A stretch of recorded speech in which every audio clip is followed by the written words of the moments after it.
Hello, it's Phil at digitaldjtips.com and I have the Reloop RP-7000 club standard turntable to talk to you about today, show you some of its features, show you how this modern turntable differs from the traditional but now discontinued, of course, Technics SL 1210, 1200 Mark II, the turntables that you used to find in all clubs everywhere.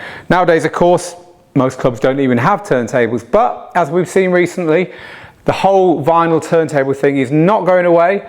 Digital vinyl users, people who just want to stick with vinyl come what may, but also people who just want to add a turntable or two to their setup and have a bit of everything. All these kind of people are buying modern turntables like this one. So let's have a look at what the features of this one are, how they differ from the Technics and what has stayed the same. So you'd definitely be forgiven for thinking you were looking at a standard Technics turntable here. There is the slip mat covering up the very familiar direct drive platter here. Strobes at the side, the power switch is in the same place. The start stop feels exactly the same, that's in the same place. The pitch control is in the same place. The S-shaped tone arm is very similar. The feel when you unplug and plug in the cartridge, this is the cartridge that comes with it, by the way, the Reloop cartridge here, which is an Autofon Concord rebadge, but you could also plug your original Technics cartridges into there, the old-fashioned head shell style cartridges. Everything very similar, but when you look closer, there are differences here, and they're mainly good differences, and mainly improvements which I approve of. So let's talk through some of those. Well, to start with, you have a start-stop button at the top here. So when you have these in battle mode for scratching, and the reason that scratch DJs turn them around like this is to keep the tone arm away from their hands doing the scratch stuff. You have a start-stop button where you would expect to find it down there.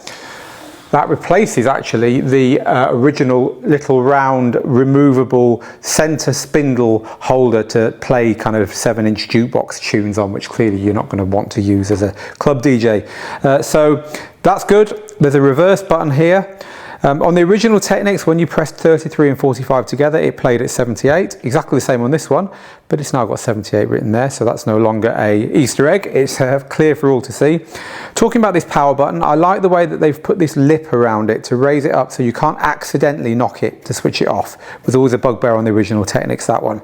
So over on this side, there are now knobs here for torque. Now torque is the power of the motor basically, and when you have that set to classic, it's set to how a Technics turntable would be, but you can set that knob there to even more powerful. So that'll just give you even more direct drive feel to the turntable. There's also a knob there for start and stop speed, which will start and stop as fast as possible, about 0.2 seconds, but also you can set it to 6 seconds. So when you press start, it will take 6 seconds to speed up, and so when you slow it down as well. Now that's actually quite good because, well, I'll tell you in a minute actually when I show you around the back of the turntable. The only bit that we're looking at here that I didn't like was this bit here. This is the light that lets you see the surface of the tune. So the light slots in there, and then it shines across the surface of your record and shows you where the breaks are and where the loud bits are, a bit like the original waveform, if you like. This is a bit plasticky and a bit cheap. The original Technics had a really satisfying push button there with this kind of like spindle that came up and down in a very damped and a very pleasing fashion. So that's kind of a step backwards. Okay, so talking of backwards, let's turn the turntable around and look and see what we've got on the back here and see what's changed and what's different here. Well, people who remember the original Technics will see that here we have no leads going in and out of it. The original Technics had a phono lead that was hardwired in with an earth plug as well that plugged in, and the earth lead always got pulled out, and just having it hardwired in was a bit old hat really. Now you can plug a standard one in there and there's no earth either to worry about.